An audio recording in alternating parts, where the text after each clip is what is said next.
السلام عليكم ومرحبا بكم معايا مرة أخرى في قناتكم عالم لينا للوصفات، ودائما في إطار التحضيرات الرمضانية. اليوم إن شاء الله تعالى غادي نقدم لكم بريوات وسيجار مالحين بحشوات اللي كيجيو لذاذ بزاف ومختلفين. عندنا الحشوة ديال اللحم المفروم غادي نديروها للبريوات، والحشوة ديال السمك اللي غادي نديروها للسيجار. فما غاديش نزيد نطول عليكم اكثر من هكا، ندوزو مباشرة للمقادير وطريقة التحضير. ودائما مع الحشوة الاولى اللي غادي نحتاجو ليها 300 غرام من اللحم مفروم او كفته، واحد البصله كبيره مقطعه رقيقه مربعات رقاق، واحد جوج خيزوات هكا اللي متوسطين محكوكين في الحكاكه الغليظه، وعندنا واحد الفلفله خضراء مقطعه رقيقه مربعات، وعندنا كميه من المعدنوس وكميه من الثوم. عندي واحد 3 الفصوص ديال الثوم مفرومين، وعندي كميه من الجبن الاحمر، وعندي الزيتون هنا مقطع رقيق، وواحد المعلقه كبيره ديال الموطارد او معلقه صغيره، وعندنا هنايا ملح كتبقى دائما على حسب الذوق، وعندنا فلفل اسود او ابزار، وعندنا بابريكا او تحميره، وعندي هنايا عطريه ديال الكفته اللي ممكن الاستغناء عليها وتبدلوها بالقزبر هكا مدقوق، وعندي شويه ديال الكركم او خرقوم. غادي ناخذ واحد المقيله غندير فيها شويه ديال زيت المائده، وغادي نخلط معاه شويه من زيت الزيتون، وغادي نديرو هاد الخضر ديالنا هما الاولين يتشحروا. غندير ديك البصيله كيف ما شفتوها راه مقطعه رقيقه، وغادي ندير الجزر، ديروا جوج متوسطين ولا وحده كبيره، حكوها في الحكاكه رقيقه الغليظه عفوا، الجهه اللي غليظه. وعندي هنا حبه متوسطه ديال الفلفله، وممكن الاستغناء عليها اللي ما كيبغيش الفلفله في الحشوات. وعندي هنايا واحد شويه من المعدنوس والثوم مفروم. صافي حاولوا هكا ديروا النار متوسطه باش ما تطلق لكمش الخضره الماء. الا درتوها مهيله غتطلق لكم الماء وغادي تعطل لكم باش غادي طيب. صافي كنحاول نشحرها هكا حتى كيصبح اللون ديالها شفاف على هذا الشكل هذا اللي كتشوفوا معايا. عاد غادي نزيدو الكفته ونديروا العطريه اللي ذكرت معاكم. ممكن الا ما كايناش الكفته هكا لحم مفروم، ممكن ديروا الكفته ديال الدجاج، ولا اللي ما كيبغيش هكا الكفته في الحشوات يدير الكفته ديال الدجاج ولا ديال لاداند، حتى هي كتجي زوينه. المهم انا كنعطيكم فقط افكار وانتم كتبدعوا، راه كل سيده كتبدع في المطبخ ديالها وكدير اللمسه ديالها في المطبخ ديالها. صافي هنا الحشوه ديالتي هانتوما هي نشفات كيف ما شفتوا معايا، وديك الكفيته راها طابت. حاولوا ما تطيبوهاش بزاف حتى تقصح لكم باش في الحشوه ما كتجيناش قاصحه. صافي هنايا الحشوه ديالي راها موجوده. عاد غادي ناخذوا داك الزيتون اللي قطعناه من قبل، وداك المعلقه ديال الموطارد او الخردل والجبن. صافي الحشوه باقا سخونه عندي هنايا، انا غندير ليها هاد المكونات، وباش داك الجبن كيعطيها واحد التعليكه رائعه جدا، وحتى لوغو كيزيد يحسن ليها من المذاق ديالها. صافي غنخليو الحشوه ديالتنا على جنب حتى تبرد لينا، وعاد غادي ندوزو نعمرو البريوات ديالنا. صافي هنايا الحشوه ديالتنا راها بردات. غناخذ هنايا ورقه البسطيله، انا هنا عندي حساب 1 الكيلو، ولكن غادي ناخذ غير نص كيلو باش غادي نخدم. غنقطعها على جوج،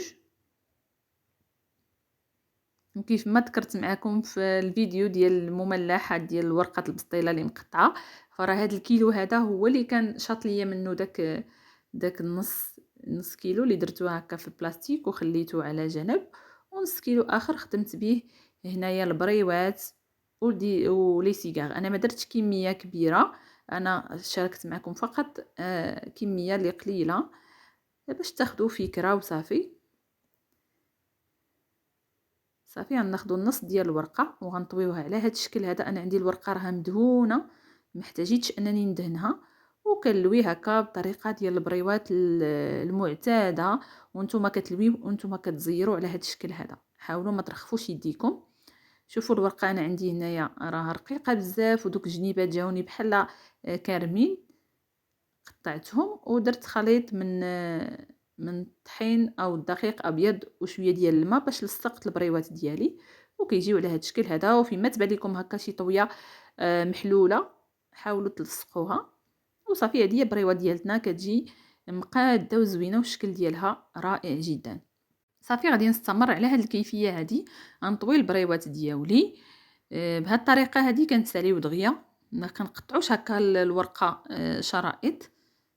صافي كنقطعوها غير على النص وكناخذوا نصيص هكا وكنطويوه على الجنب ديالو. الطريقه راها موضحه في الفيديو هانتوما. ولا بان لكم هكا دوك الطريفات هكا كارمين، فقطعوهم بالمقص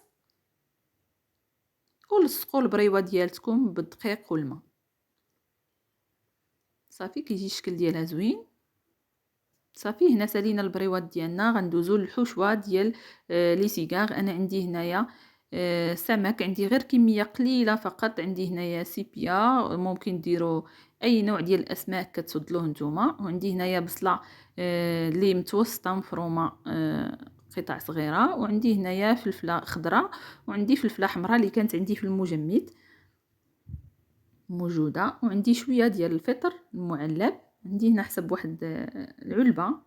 وعندي شويه ديال المعدنوس مفروم وشويه ديال الثومه وشويه ديال ورق الغار، واحد 2 وريقات ولا 3 ورق الغار او ورقه سيدنا موسى. وعندي هنايا في التوابل تحميره، خرقوم، فلفل اسود او ابزار، ملح وسكينجبير. وعندي واحد حسب واحد المعلقه كبيره ديال صلصه الطماطم او مركز الطماطم وشويه ديال الحار. عندي تما واحد الحار اللي مصاوبه على يديا. وعندي هنايا الفيرميسيل او الشعريه الصينيه اللي رطبتها في الماء غليان وعاد صفيتها وقطعتها، وشويه ديال الفرماج. وعندي هنايا الحامض مصير ونص حامضه. وعندي هنايا لاصوص صوجا. وصافي غادي نخلي الشعريه الصينيه والجبن حتى الاخر. وغادي نضيف المكونات كامله في خطره وحده. غناخذ واحد المقيله غندير فيها شويه من زيت الزيتون والزيت النباتيه، وغندير ديك البصيله ديالي اللي قطعتها رقيقه كيف ما شفتوا معايا. غنضيف ليها الفلافل الملونه، ممكن تستعملوا اي نوع ديال الفلافل عفوا عندكم، حمراء ولا صفراء ولا الخضراء، ولا ممكن الاستغناء عليهم بتاتا اللي ما كيبغيش الفلفله في الحشوه ديالو. وغنضيف هنايا كميه ديال الحوت، ممكن ديروا اي نوعيه كما قلت لكم د الحوت، والكميه حتى هي كتبقى لكم، ممكن ديروا اي كميه. وصافي غندير الفطر وندير التوابل كامله وورق الغار. هانتوما شفتوا معايا كنديروا كل شيء في دقه واحده، ما كنبقاوش مصدعين راسنا كل حاجه كنشحروها بوحديتها. وندير لاصوص صوجا حسب واحد المعلقه كبيره ولا 2 معالق. وغادي نخلط هاد المكونات جيدا ونخليهم يتشحروا مزيان ويطيب لينا داك الحوت وتنشف لينا، وعاد غادي نحيدوها. هاد الحشوه كتجي لذيذه بزاف، ما نقولش لكم عليها، كتجي غزاله. وحاولوا الكميه ديال الملح ما تكثروش بزاف في الاول، حيت راه عندنا مكونات مالحه حتى هي هاد الحشوه هادي. عندنا لاصوص صوجا حتى هي مالحه، الجبن اللي غادي نديروه، الحامض مصيار، فنراعيو الكميه ديال الملح. صافي غادي من بعد ما طابت ليا هاد الحشوه هادي غنديرها في واحد الاناء، وغنحيد دوك الوريقات ديال سيدنا موسى ونزيد عليهم هاد الشعريه الصينيه اللي قطعتها هكا بالمقص. وغادي نضيف ليها الجبن محكوك، عندي هنا جبن احمر، ونضيفوا داك الحامض مصير والقطرات من الحامض طري. هاد العصره هذه ديال الحامض كتعطينا واحد اللوغو ما نقولش لكم عليه. صافي غنخلط هاد المكونات مزيان مع بعضها ونخلي الحشوه ديالي حتى تبرد. عاد غادي نعمر بها لي سيغار او نعمر الورقه ديالي. فالحشوه الا كانت سخونه وعمرنا بها راه كتقطع لينا الورقه. هاد المعلومه هذه راه معروفه عند كل شيء. صافي من بعد ما بردات ليا الحشوه ديالي غادي ندوز نعمر هاد لي سيغار. داك عندي النص هكا ديال الورقه اللي قطعتهم، راه شفتوا معايا قطعتها على النص، وغنزيد نقطعها باش يوليو عندي هكا ربيعات على هذا الشكل هذا، على شكل مثلث. وغادي نعمر لي سيغار ديالي بهذا الشكل هذا. انا عندي كما قلت لكم الورقه رقيقه بزاف، درت جوج وريقات، درت جوج ورقات باش ما تخرج لياش الحشوه ويجيونا لي سيغار ديالنا زوينين. صافي غنلوي بشكل عادي ونلصق بالماء والدقيق كيف ما كتشوفوا معايا هنايا. راه الطريقه موضحه مزيان في الفيديو. هانتوما شوفوا معايا انا كندير جوج وريقات. الا كانت عندكم الورقه ديالتكم هي هذيك في السمك ديالها فديروا غير وحده، انا عندي رقيقه بزاف. صافي غنحط الحشوه على هذا الشكل هذا ونلويو هاد الجنيبات هادو ونزيرو بحال هكا. بقاو نتوما كتلويو نتوما كتزيروا وتلصقوا هكا بالماء والدقيق.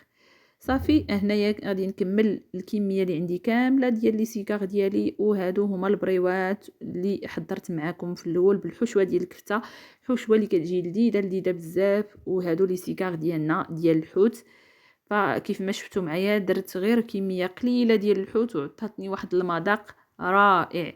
صافي هنايا غادي ناخذ واحد الحبيبات هكا، ما غاديش نطيب كلشي، نديرهم هكا في الورقه اللي غادي في الطاوه عفوا اللي غادي ندخلها للفرن، اللي فرشت ليها ورق الفرن. وعندي الفران راني سخنته من قبل على 180 درجه وندخلهم يطيبوا على خاطرهم. وقبل من هذا غادي ندهنهم هكا بالزبده من الفوق، دهنوهم بالزبده ولا بالزيت اللي بغيتو ودخلوهم يطيبوا على خاطرهم. كنشعلوا عليهم من الفوق ومن التحت حتى كيتحمروا لينا وكياخذوا لينا داك اللوين الزوين، وعاد غادي نخرجوهم ان شاء الله تعالى.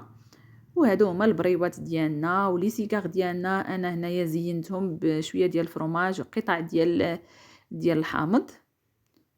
شوفوا معايا الحشوه كيفاش كتجي من الداخل وكيجيو مقرمشين وزوينين. وهادو هما البريوات ديالنا زينتهم هكا بشويه ديال المعدنوس. هاد جوج حشوات اللي عطيتكم راهم كيجيو لذاذ بزاف، ممكن تعتمدوهم في المملحات ديالكم ديال رمضان ان شاء الله تعالى. فما نزيدش نطول عليكم اكثر من هكا. حتى لهنا الفيديو ديالنا غادي يكون سالا. عواشركم مبروكه، نهاركم مبروك، والسلام عليكم.